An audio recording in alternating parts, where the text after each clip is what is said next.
ezosala nini bazali kaka na dénonciation yango ye moko président na biso Félix Tshisekedi alobaki yango bien opposition ezali faible ozomona opposition ezali faible parce que personnellement ezali constat oyo nga nasali par rapport à ndeko Kabila bazali na place que bano assister na ba marche serment chaque dimanche nous na ba catholique ba kota ka masolo yango après messe na balabala ba dimanche mais en balao zomona l'été alors on a un dimanche que ça est faible pour y mo ba moni ba bazali faible d'accord donc et il va vouloir donc comment que devenir ba ndeko to que na so ko citer mais va faire échanger et mi somo lingango je mi dora ya ka boy bango moko ba fukwa mikate bango moko ni on jibi yo pompe ka pompe siko ya sokia ngala boy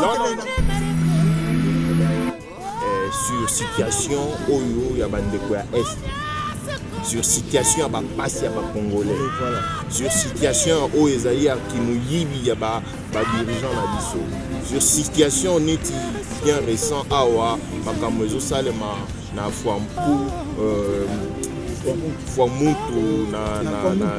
mutu excusez-moi le terme s'il vous plaît na plateau à Batete eza ba situation oyo en tant que un de Bandundu je dénonce aussi au effort je dis que na mboka na biso makambo bongo ko salema te ko boma congolais pona appartenance na ye ethnique tribal na mboka wana et ko salema te toza bomoko toza uni biso nyonso et puis président élu à dénonciation donc bandeko nyonso bazoya na esprit ya division bandeko nyonso bazoya na esprit ya séparation wana eza Congo alobi ozala moluba ozala moswahili ozala mokongo ozala mongala biso nyonso toa moko ata na kati ya oyo ba région na biso quelle que soit appartenance na yo olobaka kipende olobaka kiliaka non oza congolais et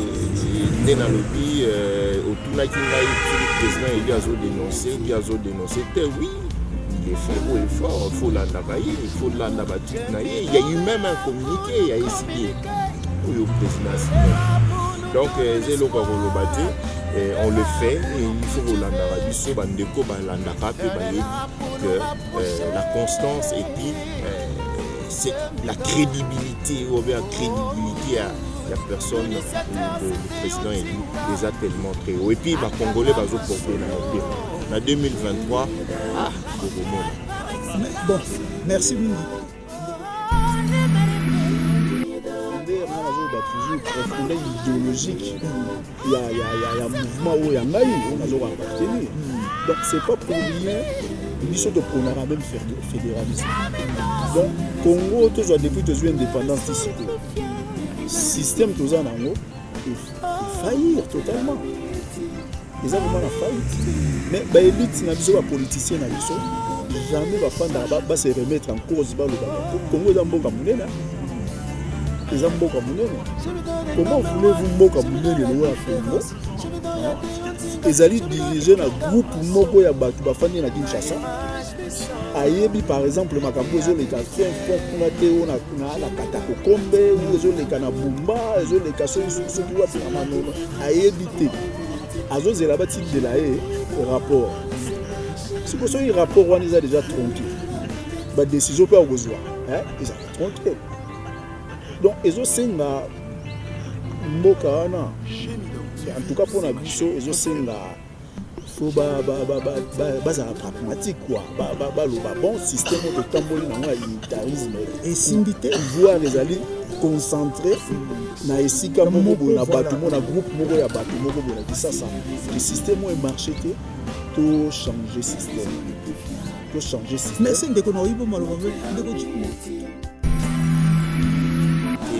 la population est moins pacifique, ils sont plutôt, je dirais, des initiatives associatives, notamment il y a ONG, la société civile, où il y a la vision notamment la développement durable, et pour permettre d'échanger, notamment sur le plan fédéral, autour dans le cadre de et ça, il va développer une action des élèves,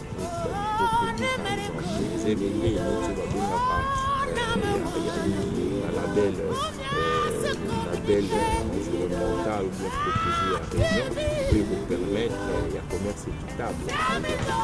C'est ça, vraiment,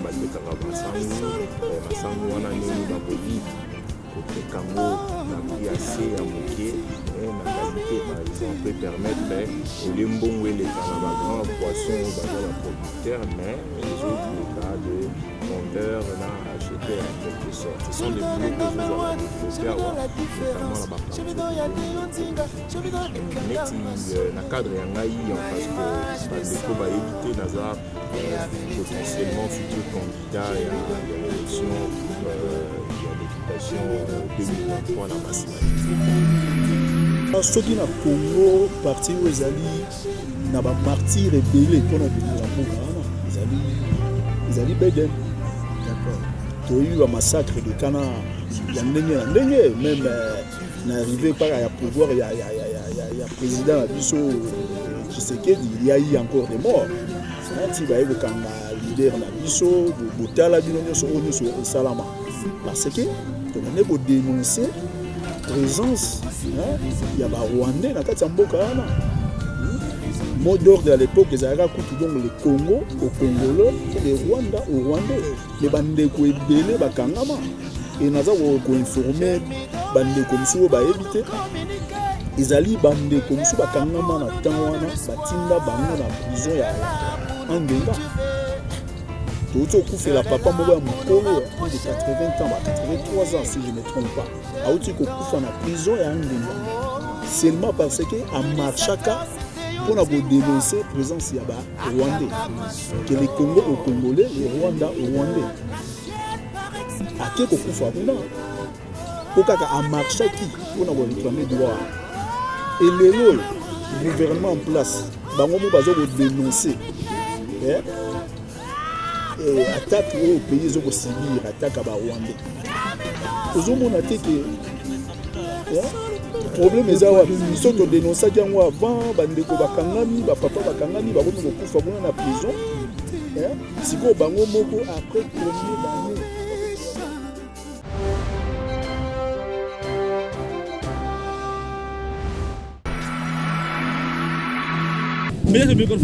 Gemidor TV, c'est le meilleur. Abonnez-vous massivement. Check. Gostaria de agradecer a vossa televisão Gemidor TV, da Suíça para o mundo Cosmo. Muito obrigado. Bem-aja a vossa televisão. Histoire secret, Gemidor TV, abimissango na poissa. Gemidor TV, yonde. Yonde. Babo s'abonner, ezani na ngeli sekule loko. Tango koti na Gemidor TV, pour s'abonner, okomona esika mo ba komi na rouge.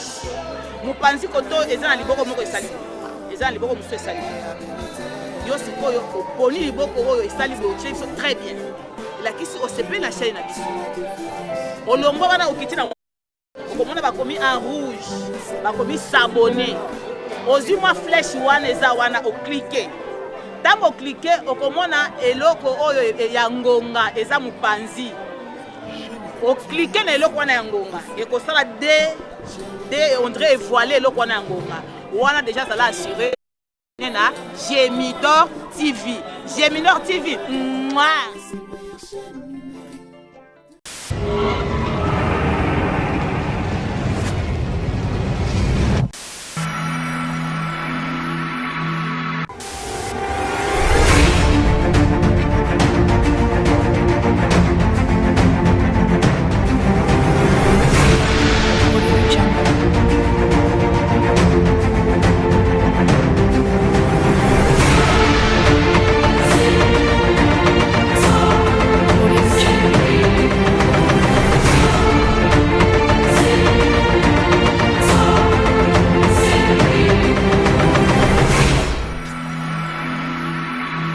plateau ndenge ezali bozomona bainvité nayebi ke moko penza o bandeko peut-être bakoko reconnaître mais ako se présenter na ye susu comme il se doit et puis na ndeko oyo aye lelo yeba ko se présenter atalisa biso aza côté nini to aza lokola ndeko oto yambaki ya politicien ou bien aza quelque part mais nyonso tout boko ko na munoko na ye moko nango comme tolinga ko pesa ba sponsor na biso ba mbote belé et puis ndeko oyo yo occasion na ya ko s'abonner te 4 na Gemidor TV ndeko occasion yango ndeko eko coûter le côté pour ça na biso ezali ke musala oyo ekende liboso lisungi na yo ezaka ka mbongo te tolobaka mettre fois contribution na yo pe ko s'abonner ko tia j'aime 4 na émission lelo eza vraiment mutu ya 4 na biso nango to pesi bandeko nyonso tout o balandaka biso na bokebi ba mbote belé sika nyonso tout bozwami pe bandeko oyo balingi vraiment bazala na biso ba soutenir biso pe eza possible ba numéro de téléphone ezoleka wana ndeko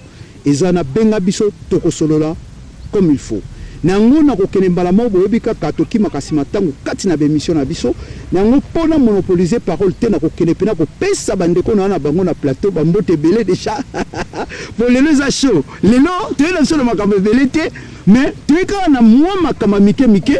Alors, nous avons Jimmy. Bonne Jimmy. Ah, merci à toi. Oui. Ça fait plaisir. Une fois de plus sur le plateau. Voilà. Et puis, Nazama Lamou, Nangolo Ankolo. Et puis, Talara plein air de Tozali Boé. Pour refléter vraiment beauté Amboka. Et puis, Kimia.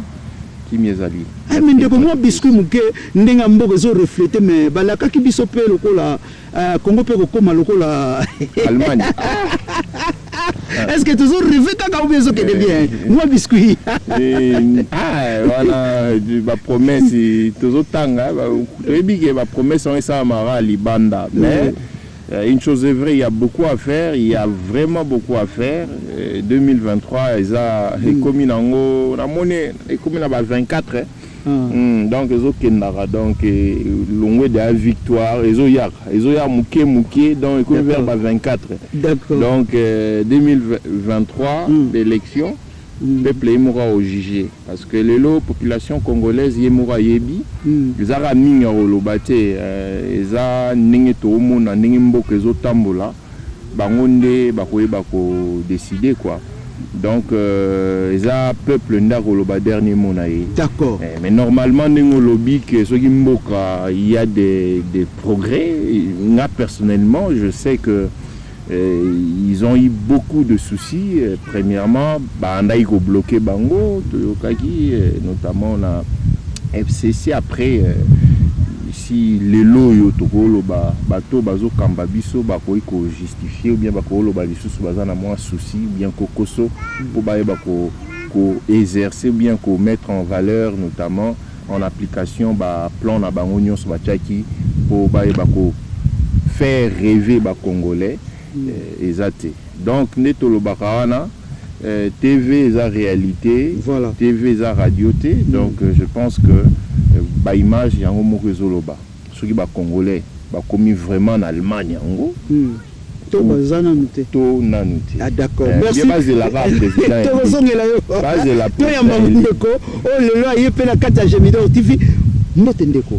en tout cas, ceux qui se présentaient aux A4 dans Gemidor TV, je crois que c'est la première fois vraiment où il y a les A4 dans Gemidor TV.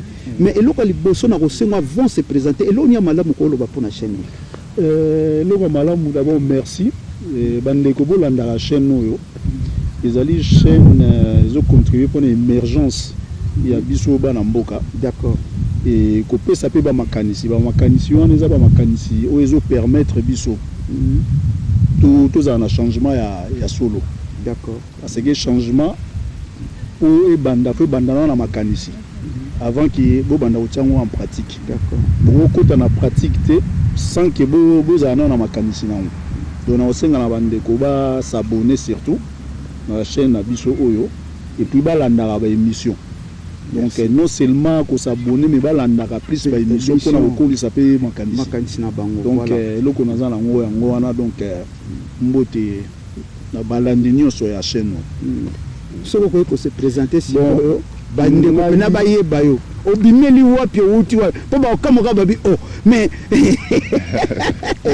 oui donc ngai kombo na ngai donc ezali Mpulusu voilà Ndanda prénom ezali Olivier donc nafandi mpe kaka na kati ya mboka ya Suisse donc précisément nafandi na ville à Locle mais natamboli mpe bamboka mo ebele na kati ya Suisse donc bandeli Suisse alémanique Zurich Saint-Gall to se retrouver na Vallée sikoyo toza na Neuchâtel donc pour dire que to sillonner quand même Suisse ango to yebi ba réalité ya mboka to fandi donc voilà en bref. Alors oye lelo l'émission étant que oza l'un des politiciens ou bien ndenge tozaka to sa moi briefing tozo sala ya komona ke makama mboka ndenge soko boza na appartenance moko quelque part kati na mboka pe. Oui donc nga na appartenance na ngai précisément za na Bedem o ezali Bundu dia Mayala donc peut-être pour na repesa explication je crois ba ndeko bazolanda chaîne ba yebi signification nango mais o tozali na président de la vision nationale o azali l'honorable Nemwanda Nsemi. D'accord. Donc voilà. Mais est-ce que ndeko Nsemi aza toujours en fonction ou bien to mona ki pe makambo belé le kaki to lo bapenda bosembo kati na émission lelo komona bino pena est-ce que boza ko évoluer kaka kati na politique na Congo ou bien batiaki est mise à part? Non, azo évoluer azali azo évoluer na kati ya Congo donc je crois la fois passée bandeko batalaki engouement oyo asalaki pona kolakisa leadership na ye na ba élection uti koleka ya ba gouverneur olekaki na quelques provinces y compris na Congo central. Au Congo central faut le dire on les ali fief naturel. Il y a Bedem, donc Congo central et puis Kinshasa. Donc tu se voyait que voiler fasté, tu vois bien que bon élection na Congo, ou vote na Congo quelque part, ils ont toujours dit quelque part, vous allez balancer plus l'appartenance régionale ou pour ne pas dire ethno-tribal. D'accord. On les a clairs. Donc pour dire que ce qui est subdivisé même régionalement. Mboka na biso to yebi ki bon toza na 4 parties linguistiques. Et puis batu ba votaka mingi selon appartenance linguistique na bango. Voilà. On les ali réalité to ko se voiler fasté. Donc puisque souvent même ba calcul na biso politique na mboka na biso to se voiler la face. Or les ali réalité les ali loin en Suisse to fandi to dit na presque 4 langues, ils allaient 5 mais 4 langues plus officielles quoi. Ouais. Le allemand, bazali, français, italien et puis romaniche, ils allaient comme langue. Ouais, comme langue. Donc batuna bazo appartenir beaucoup plus na région linguistique na bango. Mais bazali ba Suisse. Donc comme ils allaient confédération, c'est un pays fédéral. Biso idéologiquement tous alliés ba fédéraliste. D'accord. Vous avez pas fédéraliste. Alors, tu reconnais bien parce que tu limito lelo to boyinga personnellement na préparer que mission te pona kende pena neto lo bana lingala pena bosemo na tuka ba parti. Et mission les agistes toza na apogée na déclin. Alors, to moni makambozo le ka awa concernant l'apogée et to moni pe oyo Russie ya bimi na déclin. Avant tout kenena bamboka na biso ko tuna nanu vraiment ndenge ndeko na biso jima uti koloba nde ba prometaki biso mais komona lelo déclin zali oyo Russia yé na déclin lelo toloba apogée za soute parce que makambo belé lingo changer est-ce que ndeko jimi to peso 5 minutes ndeko lifi to peso 5 minutes mutu na muta développer pena atel sa peuple na biso déclin wana est-ce que biso ezo considérer biso pena kati ou biso to tikala kaka na kiboumbu ndenge to zala kaka. Ouais, merci pour la parole Nengo Pessinga parce que vous savez que politique et dynamique et va changer selon la période et puis temps. Nengo tout le monde que na bateau baza plus je dirais chrétien ou chrétienne bateau wana bayeba koloba ke nzambe ma décidera. Mais c'est ainsi aussi lobby to éviter maroming échangera tout le monde notamment en Afrique Sahel, notamment dans le printemps arabe, tout le monde a eu départ, il y a Kadhafi, et actuellement, situation ils ont comme ça battu, et puis ils ont ça a été moutoyé, s'interroger. Ce qui stratégie à gestion bien à gestion géopolitique il y a Kala ce qui est obsolète ou pas parce que les lots tout que la présence russe dont notamment avec Wagner ou branche il y a armée na bango même si ce sont des sociétés privées mais tout qui a soutenu étroitement l'armée russe et Baza présent et puis Baza influent notamment en Mali et tout Moniango au départ il y a la dernière troupe française et les lots au Moni même gouvernement il y a monsieur Félix Bazana pour parler même si tout était lors à la sanction contre Russie bango votaki pauvre Russie a sanction wana to lobelité mais par rapport à la situation à guerre à est to moni bango que ba komiko sala un peu sous forme retirada pourquoi pas to sala neti ba Mali. Bon, la Russie en soi mène une politique pour eux ils se sentent plus proches peut-être à biso ba pays non alignés ou bien ba pays to bengi ba pays pauvres en quelque sorte parce que tout le monde aura la manière dont se comporter au niveau du Conseil des Nations. Je fais allusion à sanctions à l'Ara, toujours finir bango et tout ça. Et les lots, tout le monde a commis Kopusana. Mouké, totali, Makambe Salemaki avec M. Bachar. Si on peut parler seulement sur le plan politique, tout le monde que le lot Bachar, au Longo l'a été, Bachar Assad, Ouazana, en Syrie, le lot à Vanda, et puis Bokondinaï, Vandi, grâce à Barus, et puis le lot.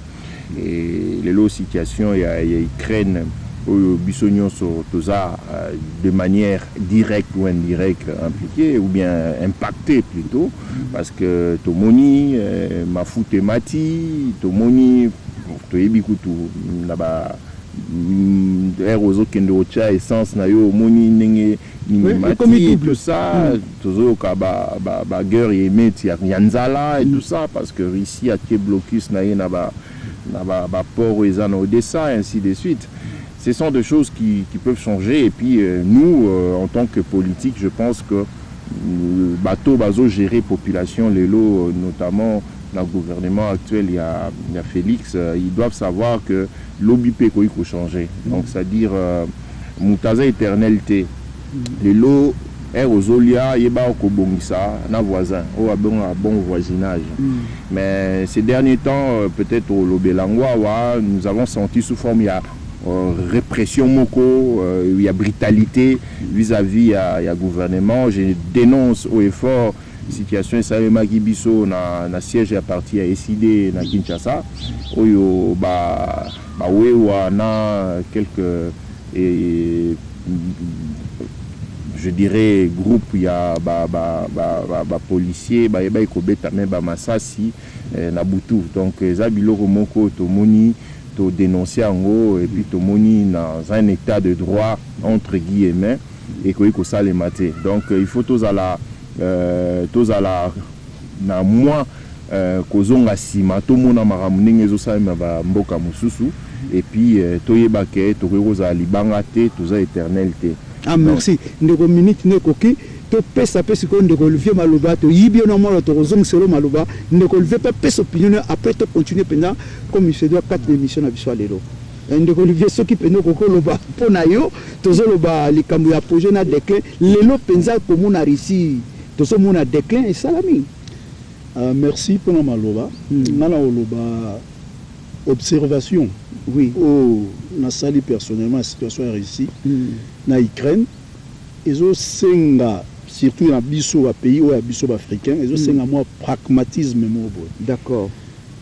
Faut ba pays na biso ba changer moi narratif au bazala nango ou tozala nango vis-à-vis à Occident. crise oyo ezali lelo biloko nyonso emati parce que y compris biso bamboka na biso toza na richesse toza na mabele na nyonso mais todépendaka na bango pour vivre même tozali na Suisse mais mafuta emati carburant emati parce que tozali dépendant na bapays moko boye ezali hyper puissant ou bien ezali puissant mais soki en Europe occidentale tozosouffrir bongo et à plus forte raison na bamboka na biso tokomi kosibir mais bitumba ezoleka kuna te ezosalama en Europe d'accord parce que tozali dépendant na nyonso tozali dépendant na nyonso donc nga naza kointerpele bakonzi oyo ya biso situation oyo ya Russie na Ukraine faut epesa bango makanisi naosepela mingi na bandeko ya Mali par exemple baprendre conscience bamoni ke faut se détacher na esprit colonial wana ba français na impérialisme wana o ba imposa bango ba prendre conscience voilà ba prendre conscience et bateau va faire prendre bango ça ce sont en plus des militaires donc une jeune génération à ba militaire va prendre conscience wana donc ba français bandima quitter mais ba perdre déjà marché à Mali voilà. Centrafrique même ba za perdre surtout qui Algérie ou du tout le batté puisque risque déjà bazalaka Égypte risque déjà bazalaka donc pays où on a tous honnête à Maghreb na pays musu ba ndeko na biso africain Mali et consort ils ont compris ils cherchent maintenant à combiner rapport entre État voilà bazo équilibré et je suis sûr que bazo avancer plus rapidement. Mais bon, biso comme toujours, on traîne parce que bon, l'ambition d'abord, continuer, biso bazana bango, c'est remplir d'abord la poche na bango. Parce que on nous impose d'abord des dirigeants. Quand on nous impose des dirigeants, baza batu moko bon, bazo jaba hors des eaux à côté là, bazo penser que bon population pays, bango bazo penser d'abord na ba mettre à penser na bango oyo bazali en Occident. Donc voilà, moi je dirais que bitumba wana pas na biso je crois, tous avez déjà na siècle moko à lumière. Voilà. Faut faire prendre biso conscience. Que voilà, faut de changer tous à la pragmatique, faut changer vision des choses par rapport à Occident. Mais na ko tout belé to soma lelo Congo na biso. Est-ce que yo ozape na ko appartenir nesika moto moni pena ke papa ateya aloba makambo ebele tokupe côté ndeko Jimmy tomona ka faïl ba loba makambo ebele est-ce que peuple na biso vraiment ninga bino bozabo lelo devant quatre na chaîne na Gemidor TV est-ce que eloko ni boko lobela peuple parce que ata ba konti ba lobi mais bino pe biso moko pe tozo il faut pe to sa mobilisation est-ce que bandiko na baza conscient que bako sala ba bilanga pour biso na époque na biso to kolaki ngana ebe pa na biso tozangi matembelete tozangaki ndunda te tozangi ba fruits ezalaki tout ça donc on paye que moins est-ce que bandeko lelo baza na conscience wana bon on a volobaki conscience merci d'abord na mutuna donc puisque ça mutuna moko linga ekotsanga tina voilà niveau moko est purement idéologique ou ya BDM même enseignement ou ya BDM voilà puisque na dit que incompréhension ezali totale même image ya BDM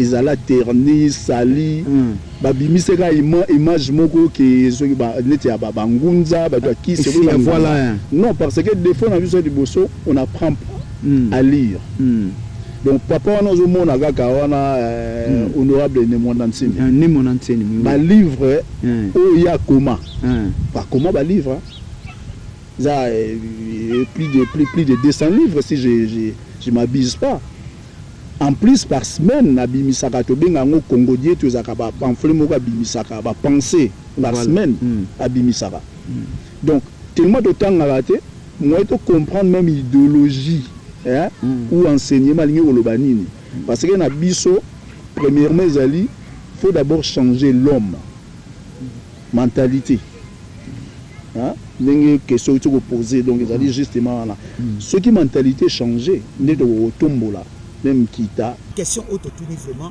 ce qu'on peut éclairer biso encore plus. Oui, merci une fois de plus la question Tuni et je pense que ce sont des questions très très importantes qui vont permettre aux Congolais na bandeko bazolanda biso na chaîne biso Gemidor TV. Gemidor TV. Ça permet à ce que tu aies réfléchir en tant que personne et puis en tant que patriote. Parce que ceci n'a biso, question liboso, na premier volet, c'est la situation géopolitique, c'est dessiné par rapport à acteurs puissants, voilà. Olivier Outikoloba. Et puis, projection na biso à venir, lobby na biso zandengini. Mais comme je suis d'accord déjà que la population, normalement, à l'andaka, n'est gestion ou bien gouvernance, c'est juste ça les mots. Voilà. Parce que moi, je pense que le seul vrai problème, il y a Congo les lots, parce qu'on n'a pas de vrais leaders qui gouvernent. Parce qu'il y a des vrais leaders, Bazali, mais Bazo gouverner que. Je fais allusion à quoi? Je fais allusion à la personne du président Martin Fayoulou. C'est une personne auquel, depuis Mboka na biso banda, a salana noté au Bakangai na mbeba moko, o aliaki mbongo, ayibaka mbongo bien nini, sinon lelo balingo tonda IGF alingo jabosi na liboso. Parce que c'est le leader numéro 1 de l'opposition. Et puis, c'est une personne constant vis-à-vis de la politique. D'accord. Mais par rapport à la question, ceux qui ont dit aux hommes, la question où tu as posée, ceux qui population les lots, Aza capté, Aza la population est à moi passée. Ce sont plutôt, je dirais, des initiatives associatives, notamment il y a des ONG, il y a la société civile. Oyo bakoyi kozala na vision moko notamment ya bengi ya développement durable et pour permettre que échanger notamment sur le plan fédéral mais il n'est pas autour dans le cadre ya parti na bango et ça ba ko développer moi action métier les ebele neti ba microcrédit par exemple les ebele neti ba bengaka ya nini ba label environnemental ou bien protégé à région oui, pour permettre un commerce équitable par exemple. Je ça maman bateka masangu wana neni bakodi côté Kango na prix assez à moquer na qualité par exemple peut permettre au limbongo les canaba grands poissons baza ba producteurs mais les autres les cas de vendeurs na acheteurs en quelque sorte. Ce sont des bilots que les autres à développer notamment la partie de l'écologie. Neti na cadre yangai parce que bandeko ba éviter naza potentiellement futur candidat il y a l'élection il y a députation 2023 na Masimanimba na cadre ya programme na ngai naza na projet wana naza na ba projet ezokende na sens wana notamment ya développement durable pour de permettre ba population ba ko se développer na ndenge ya oyo bazo produire et puis bazala gagnant et ça na ba domaine ebele il y a ba protection notamment de l'écologie et déjà environnement parce que les autres l'appellent l'eau bazambe comique aussi là bamboka na biso je fais allusion même na mamayom de banzete aligné les ala lisusuté komira banyama kutu bakoma pera eza vraiment biloko eza toza vraiment touché et puis biloko wana esengi kaka bapoliticien baza na vision moko précis sur les devenirs ya Congo à l'autre et puis baza na souci ya mboka de bako changer yango nous sommes là pour débattre ou bien pour solo là pour na lobby na biso peuple bako changer s'ils ont de vrais leaders parce que peuple alandaka kaka ba leader exact peuple yemoko boyete akoki ko changer makambo il faut azala na mwa modèle tomona on a Bible tomonaki Moïse azalaki il y a une guide moko boye oyo nzambe arando lo banakati ya peuple lelo pe ba konzo bazo gérer bazo diriger mboka ce qui vision est claire ça moi passé de makambo pour le biso donc il faut qu'il y ait des visionnaires des gens qui ont une vision claire précise et puis à lobby ya mboka na biso ya mboka wana ko bon. Merci beaucoup. Alors, ce qui nous a complété par rapport à Ndenge Ndeko Kiba Outikoloba, Ndenge Makamozo Tendefema, pour au moins appeler que pour ça, on a dû se dire, peuple wana a se retrouver quelque part. Alors, voilà. Merci pour la maintenant. Donc, effectivement, le Jimmy a raison. Donc, problème que nous avons, ma casse na mboka, bateau bazali ba élite, soit ba dirigeant, au lieu ba vulgariser population na biso bandeko na biso, on a bien-être na bango d'abord. Donc même sur bazoloba, donc prenez-nous en charge. Ezali ba leader mutufu ba la ki sa population ndenge ndeko Jimmy lobi population ko bimaka atemba la mo neti de lo to bani osala bilanga non. Il faut toujours des leaders. Bato bazali ba leader ou bazali ba élite. Mutu batambola liboso. Mais ba élite yango ezoza mutu nyonso awoza pe élite te. Donc élite pona ngai ezali mutu azali pe na vision. Voilà. Élite ezali mutu azali na vision. Ezali ka te ko tout ça to landi bien aux autres régions de Kande ko Jimmy komona penza ke mboka na biso ezo tambusama na bato ba sengelité. Mais effectivement ezo tambusama na bato baboza na bagage nyonso to wi kotanga ya betide mais ba na vision te. Donc eloko pena o lelo o ezo sala pasi na mboka o ezake mboka pena ba bato bazana habilité mon côté baza pe na vision te o ya kotambusa peuple afin que ye moko ayeba pe koluka lipa ou bien kwanga na ye ndenge lo boto lo ba paysan atomona bazo tambusa économie baza ko imposer eloko ezangi na mboka ya ngwana eloko ezangi makasi merci ndeko ya ngwana donc okoma même déjà na profondeur nga nazo ba toujours profondeur idéologique. Il y a un mouvement où il y a on a appartenir. Donc c'est pas pour rien mission de prôner même fédéralisme. Donc Congo depuis l'indépendance ici système tout ça est faillir totalement. Ils ont vraiment faillite. Mais bah élite na biso ba politicien na biso jamais ba fanda ba se remettre en cause ba lo ba. Congo za mboka munene. Ils ont mboka munene. Comment voulez-vous mboka munene lo la Congo? Ezali dirigé na groupe moko ya batu bafandi na Kinshasa. Ayebi par exemple makambo ezoleka fin fond kuna te na katako kombe ou ezoleka na bumba ezoleka soki wapi na manono ayebi te. Azozela batindela rapport. C'est pour ça que rapport wana est déjà tronqué. Ba décision peut ozwa, ils ont tronqué.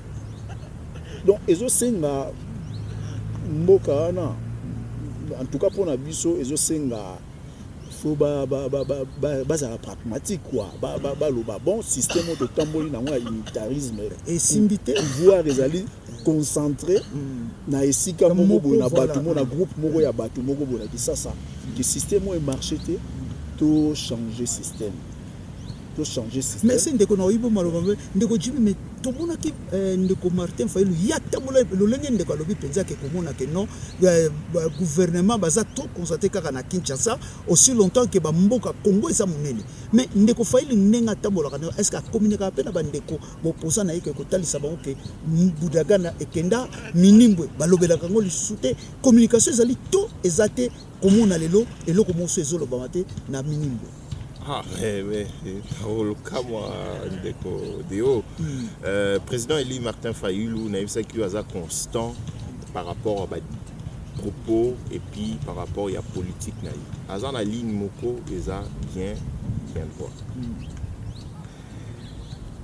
Président Martin Fayulu a parmi Batoyo Abandai ko dénoncé Bandakala Makamo Aminemo Bandakala Makamo Bandkalisation baloba mais a résulté zaliango tout est que ça là au bengi congrès na biso ya munene ezali na Kisangani thème ya munene principal et alliés étaient Congo écolo moko bon moko ya Congo l'unité dans la diversité du Congo. N'engende kwa lobi que Congo eza munene, lui eza munene, on a plus de 500 400 dialectes dans Congo mobimba. Congo eza munene, eza vaste, 80 fois la Belgique. Et il faut un homme qui a une vision claire des choses. Un homme au hasard n'a pas ça qu'on changer, qu'on transformer makambo.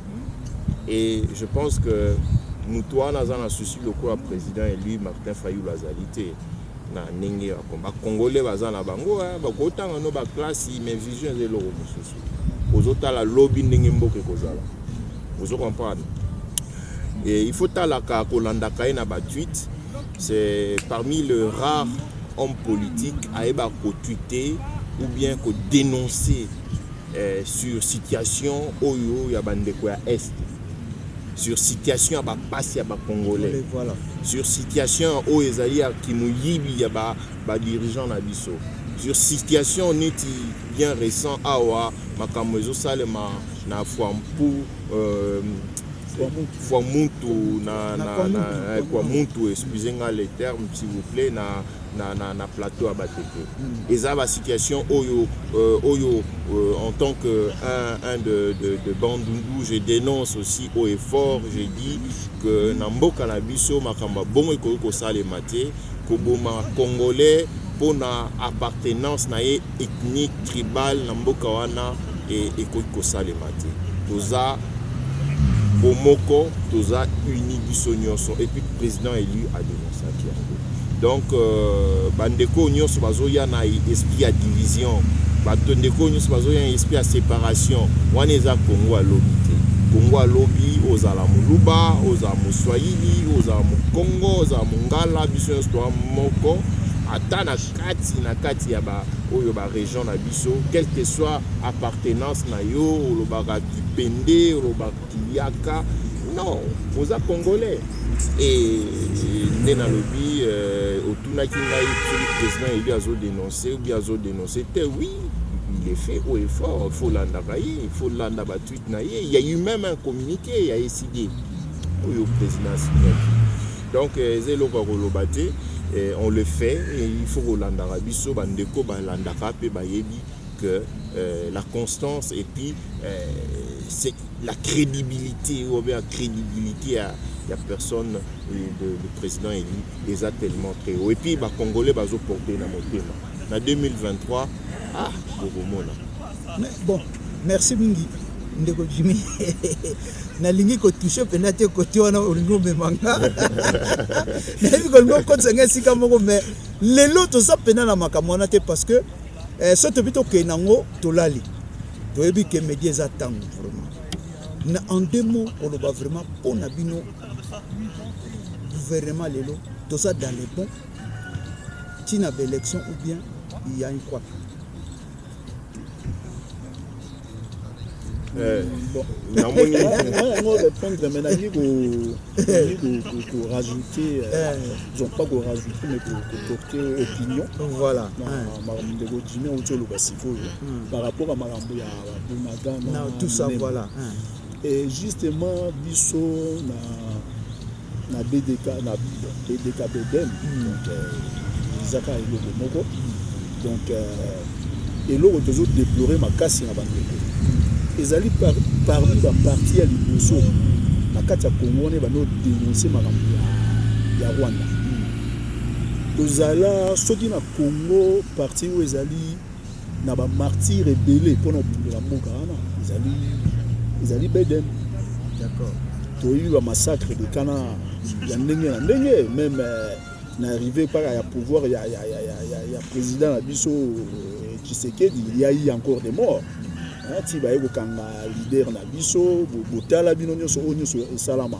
Parce que tu vas dénoncer présence il y a ba Rwandais na kati ya mboka wana. Mot d'ordre à l'époque les Arakutu donc les Congo au Congolais et les Rwanda au Rwandais. Les bandeko ebele bakangama et naza ko informer bandeko msuo ba éviter. Izali bandeko msuo bakangama na temps wana batinda bango na prison ya Angenga. Tout fait la papa moko ya mukolo a plus de 80 ans, 83 ans si je ne me trompe pas. A outi ko kufa na prison ya Angenga. Seulement parce que a marchaka pour na go dénoncer présence ya ba Rwandais. Que les Congo aux Congolais, les Rwanda aux Rwandais.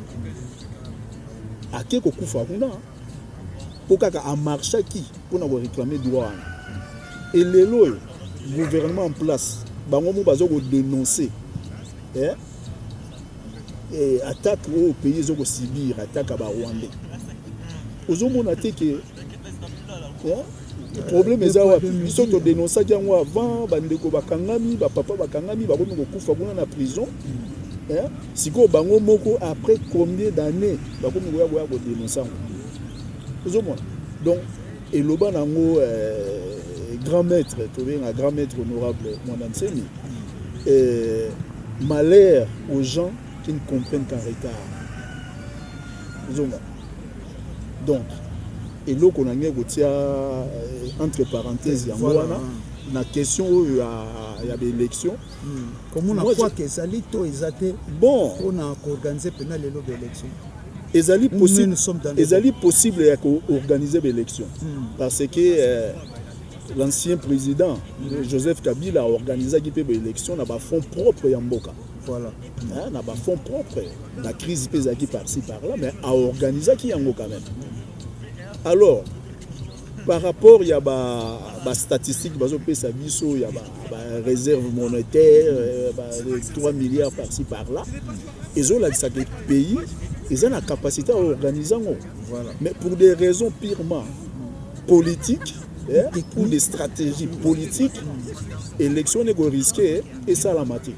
Puisque le calcul des salama, l'état-major politique. Et puis, tous les gens qui ont Mouto a organisé l'élection, il a perdre. En plus, ceux qui sont candidats, au moins que vous avez Ndeko Kabila a organisé qui a tiré Dauphin et Sadari, mais à l'équité. Mais, par habitude, la Afrique a organisé l'élection à perdre. Et question des alliés n'a dévolé. Donc, l'élection que vous avez, comme vous avez dit, ce que vous avez, vous avez besoin d'opposition par surprise. Au moment où l'opposition a dénoncé sans pourtant s'organiser, vous avez surpris d'être Pessami, qui est vraiment l'élection que vous avez. Vous avez déjà embrouillé. Parce que donc, les régimes au pouvoir en place, c'est tout à fait normal. Donc, on a une manière de s'organiser déjà, puisque sur le terrain de campagne, ils ont ça déjà sans qu'ils aient lancé officiellement.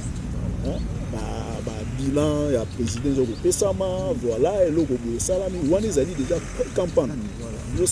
Mais entre opposition, ils ont ça la nini, bazali ga na dénonciation. Yango et yemoko président Nabiso Félix Tshisekedi a le qui yango bien opposition est faible. Vous avez opposition est faible puisque personnellement ils allaient constat on a la sali par rapport à Ndeko Kabila d'ailleurs na place. Tu vas nous assister à la marche serment chaque dimanche nous avons catholique bakota kama soloango après messe na balabala ba dimanche mais en balao toujours mon côté alors on a on dit mango que soit le but qu'ils allaient faible pour y mo ba moni bazali faible. D'accord. Donc et ils vont vouloir donc comment que devenir bandeko to que n'a pas cité mais va faire échanger. Et mi somo lingango je vidéo ya kabo bango moko ba fukwa mikate bango moko ndiko chibiyo pompe ka pompe sigo ya sombia ngala boyo ke na ngo na kiva kiango yebonga lobi que non ndeko lobi que maloko ko tonda et pour position ça faible ndeko ke ngo non en fait non moi je regrette que ces genres de propos a tenu par Monsieur Félix Antoine Tshisekedi, qui est le président actuel Yamboka, et a qualifié de faible opposition. Et puis ça a mis la déclaration et ça a mis Ndibanda. Et moi je pense que ce n'était pas vraiment le cadre idéal, selon Gaïa. Mais par contre, il y a une chose où moi j'aimerais aussi comprendre. Parce que réalité sur terrain Nemutu ils ont réconforté son opposition. D'accord. Les lots réalité à Congolais ils allaient situation ba Congolais et comme il passe papa bazana a difficulté à bouquer ba fin du mois na bango maman azokende ko somba biloko na wenze aza incapable aller sa famille na ye les lots essence et mati les lots makala ezali sous mipiku ndenge ezalaki te ekomi 2-3 morceaux au somba makala mungwa pambe mati pilipili n'en parlons pas lelo mboka va très mal et l'opposition quand vous parlez l'opposition est comme faible ça c'est que bozobanga bokozwa te na 2023 ou bien nini parce que les Congolais vont juger Moi, je pense que c'est déplorable. L'opposition est faible. En même temps, Bozo ça l'alliance. Je me rappelle encore, il n'y a pas très longtemps, le titre du président élu, Ezaki le 19, il dénonçait la CENI na alliance nangona au NIP. Oui, Eza Biloko Moko toujours dénoncé au effort. Avoir ce genre d'alliance, c'est Salema. CENI, il faut être indépendant parce que les organes officiels. Non, bango balobaki, ce qui n'a pas que ezalaki kendenge batie au NIP parce que tant bakoki ko sala, comment on appelle ça? Ça le recensement tout ça est difficile pour la bango. Alors le coup la bango on y passe ça pour l'enrôlement et qu'on aider bango par rapport à ça pour l'identité bah qu'on récupérer mon bala moko ça la moins sondage c'est quand on a ce qui te corrompt pour ça ou bien bino bo moni on les appelle mécanisme amabe. Nous avons Bible et Mboka Zani, nous avons constitution Mboka. Voilà. Il y avait la constitution de la RDC. L'article en haut 211 lobini. Et ça clair, noir sur blanc. C'est la CENI qui organise les élections et de l'enrôlement en toute indépendance. A Bengaka Alliance Moko Biasalaka partenariat Mokote. Au moment c'est contradictoire. C'est la constitution de notre État. Les années il est là, Motei, Azote, Mazote, Abino sous bibliothèque, à comment on livre à M. Jimmy Pez ou bien à M. Léo. Non, et aussi Mbaté. Il faut tout l'endroit makamu constitution lobby. Constitution lobby est assigné lobby au nipité. Bon, moi je pense que kolobate que population ni opposition est faible. Opposition est fort et est soudé. Mais une chose est vraie, il ne faut pas qu'on compare la situation qui en 2018 la situation tout ça dans l'élo. Tout est bien, les andengémotés, les peu comparables. Mais l'autre monini est commis agressivité, et commis neti mutu bazo tumbola. Mais il ne faut pas qu'on ça na. Oui bien que l'élo monsieur Kabila Aza l'élo victime bien Aza na ba plainte un peu partout pour nanini parce que ba te belé ba kufi na ba manifestation wana parce que ba te belé ba zo ki répression wana. Est-ce que l'élo est vraiment louable gouvernement actuel ou bien quinquennat il y a M. Félix Ezala na ba caisse ou bien dans la plainte libanda ya mboka et aux akito côté. Moi je pense il faut CP là-haut à bengaka c'est une opposition républicaine. Oh bah bi ba valeur na bango et puis bazo dénoncer de manière pacifique. Il faut à remercier l'opposition. Ezaka raté ya kotumba ya ko boma ou bien ya ko ça ba menace. Ezaki to côté. Il faut CP là nango que azo ça là mais il y a une opposition qui est républicaine avec des droits et bazota la constitution. Ça c'est le peuple qui va en décider, c'est le peuple qui va juger. Waneza juste trop bengango eza ba provocation pour na biso tozawanate. Ndekwa uto lobake bakoye ba kozwa biso na surprise, non, détrompez-vous. Vous pensez une organisation comme la nôtre, l'opposition, il faut y avoir des partis politiques, ils ont organisé, ils ont structuré. Et actuellement, nous sommes dans la pré-campagne. C'est un peu tous les troupes ou bien l'état généraux, bazo, yeba, bazan à qui vivent na bango. Et ne pensez pas que réellement, biso kakaboye, biso kakabota, bakaraboye, ou bien basina bino, ou bien non, et simba bongote. Nous allons travailler et nous aurons récupérer des victoires na biso il y a 2018. Parce qu'une chose est vraie, et la causalité, nous avons dit. Il y a le cause et le fait. Oh, le barango, le bien mal qui ne profite jamais. Ndeko Jimmy, est-ce que vous pouvez confirmer les lots comme on a que moi sondage à Chilombo Matina Mboka comme on a ndenge bango mo baso publier ko ba que moi ba biloko oyo a réaliser banini et Mathieu pe moi sondage a réaliser ni yebisanga. Non, nazo tuna ka mituna. Mais obi que sondage ça dit c'est sondage bango moko ba lobi que sondage et Mati ba na ba côté il peut sanga isikoyo a réaliser ni.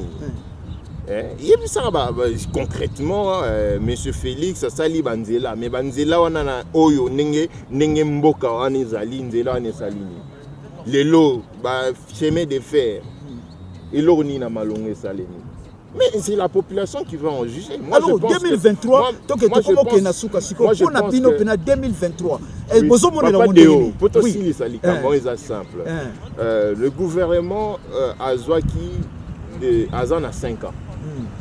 Na 5 ans, à 8 ans, mibongisa Voilà. ya préparer et puis ayeba proposer oyo abengaka bilan na ye nga na 5 ans bopesaki ngai peuple bilan na ngai yango programme à 100 jours bandaku yango programme oyo non ndeza wana baso de nini saut de mouton. Bon ndenge olobi wana yango ozo comprendre ozo comprendre ndenge eza wana non na ntiele tokolia sauce mbisi ya ofele yango ozo comprendre mais si c'est pas le cas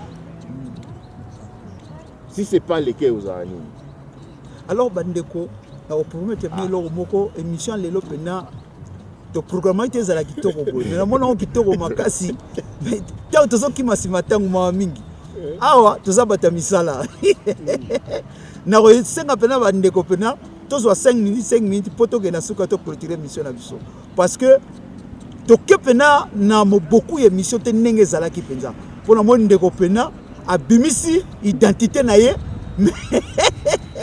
mais ndeko komona pena ne mwana ntimi pena yo lobi balivre est ce que balivre na botyaka yango mpe na toile oyo eza ke mpona peuple pas comprendre makambo wana.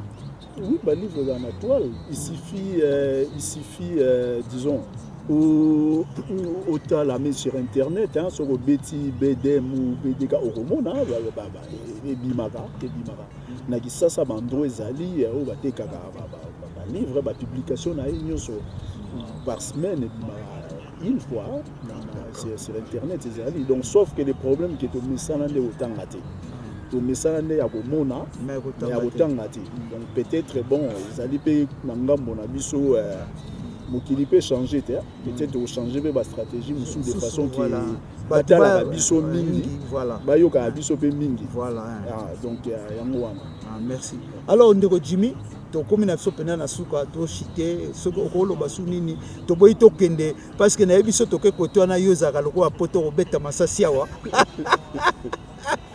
tu que tu as la porte à l'élection alors bino bo saka na kondima vraiment que boko récupérer o ezali l'élection na bino ba ibaki. Oui, yo mon couteau lo bango ndeza wana le peuple aza député ba zobate moni soki peuple ndeza wana landaka massa landaka leader ce qui a travaillé bien pendant temps wana tolobi je pense que sanction ezalaka et situation actuelle la situation va très mal les Congolais souffrent et puis bandeko baute ko zana ba vacances na mboka ba siliko mona ba siliko vivre réellement situation wana na éviter mon côté parmi ba outi ko ya ba auto yebisela na yoki que il y a vraiment un sérieux changement oyo ba Congolais bazomona wana en 2023 eza oyo to monaki yango na 2018 balbaki ezaki vote à sanction et je pense que ça va la répétition et ça sera une autre sanction parce que peuple a ko sanctionner bandeko yo belito yo ba utaki ko travailler pendant 5 ans parce que résultat concret ezate. Moi je pense que pour Nangolo Bango ndeko nanga za na plateau donc il pas repartager bilan wana pour bango pe bazana alors non tous que repère suka koloba siko que aux d'accord bino partager bilan biso partager bilan te tous ali comptable ya gestion ya union secrétaire non est-ce que déclaration officielle les alliés qui toujours appartenir la mais non toujours qui va jipter mais tout le monde qui bon ngala ko tuna mitira parce que dans l'émission mais tout le monde qui pena maman première dame akenda qui akutana ki na ndeko ne monansebi. Et moi, effectivement, akutanaki na ye basololaki comme ayambara mutu nyonso même ndeko Jimmy même yogo yo kendo sengi audience ba koyamba yo bokosolola bokutana donc azali mwana mboka akutani pe na mwana mboka mais ba déclaration bando senga ba mbongo na esi ba futi yango. Mais non, pas du tout. Bon, Bambongo na ye azaki na plein droit na ye. Azalaki député. Ba maramu nyonso wana le kanaka ti ba kangaka ye nyonso wana Bambongo na ye azaki bloqué. Ana ko zo Bambongo na ye. Entre-temps, tous un mouvement faut faire fonctionner makambo belé. Azaki na plein droit ya koréclame bambongo na ye mais bato bazwila yango na connotation mpo nayebi ke biso toza mingi diabolisé par manque d'information yango ye moko alobaka ke malheur à ceux qui comprennent en retard tokozwa aprendre komituna ezebele merci tokoya nani bandika bandeko wana na biso alors ndeko Jimmy merci mingi na émission lelo nde tokutani en tout cas tozwi moi temps mingi te vraiment pour na mokolo lelo boyebi kaka ke Gemidor TV donc voilà alors nayebi ke 2-3 personnes okopesa bambote na mokolo lelo. Oui, bande voisins belé ni kolobarara mais pour nous la plus bref et plus précis et ça merci déjà pour nous inviter sur le plateau pour nous la situation politique et puis pour commenter maramezo ça maramboka souci na biso ezali que ma kambo ekende avancer dans le bon et puis pour nous repesa mbote na pesi famille mobimba ya ICD et puis président Eli Martin Fayulu o nzambe soka sungi tokoyeba komona ye na tournée na ya poto na ba prochain jour yango ezali logo moko bien et pourquoi pas je donc il azala pe famille na biso et puis pour ça l'émission na awa pour na cadre wana mais na pesi mbote particulièrement na ba oyo nyonso ya Masimanimba parce que bandeko ya Masimanimba je porte na motema et puis na bosanité maman Marie-France Marc Ngou na Londres lié vraiment mbote na yo angoyo na bosanité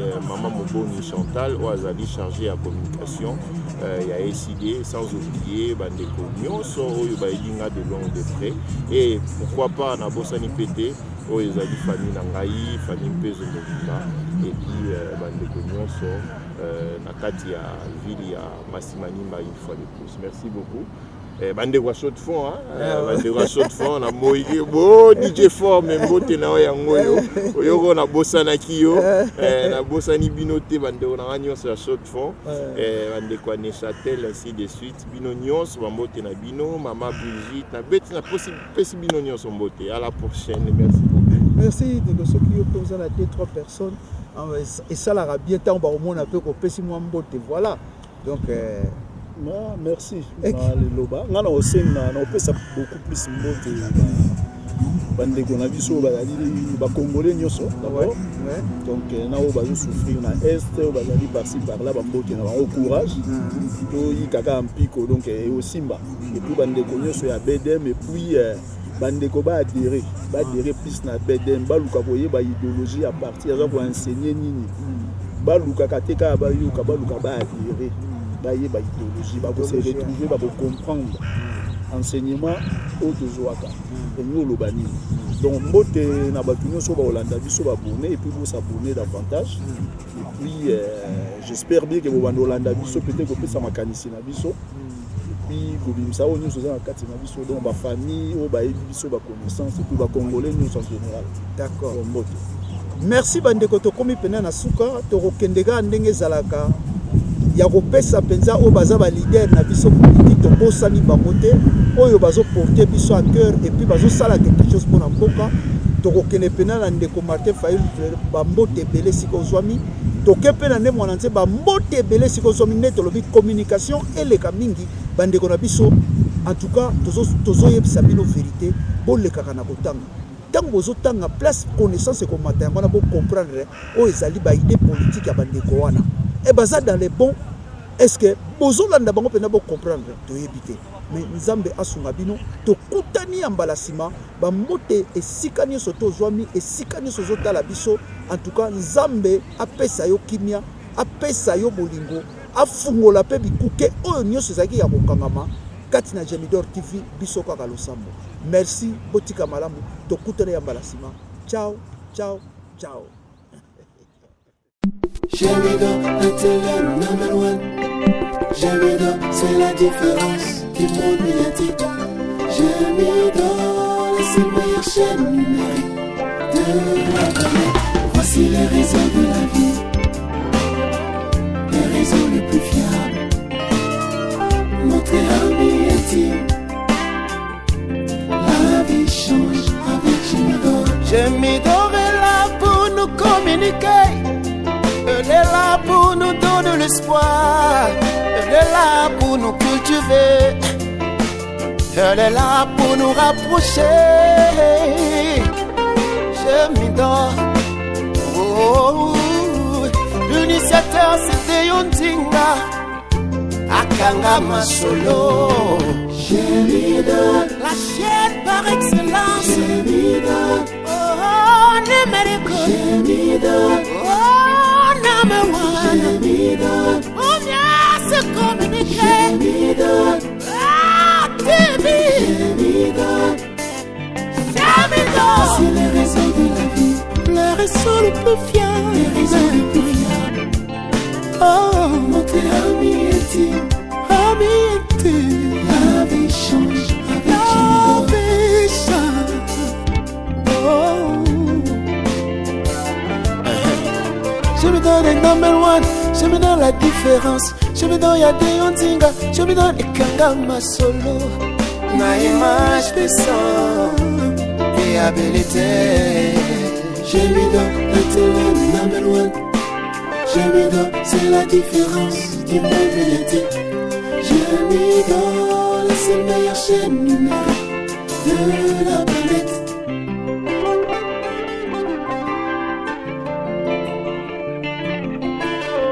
Gémidor TV, c'est ma chaîne préférée.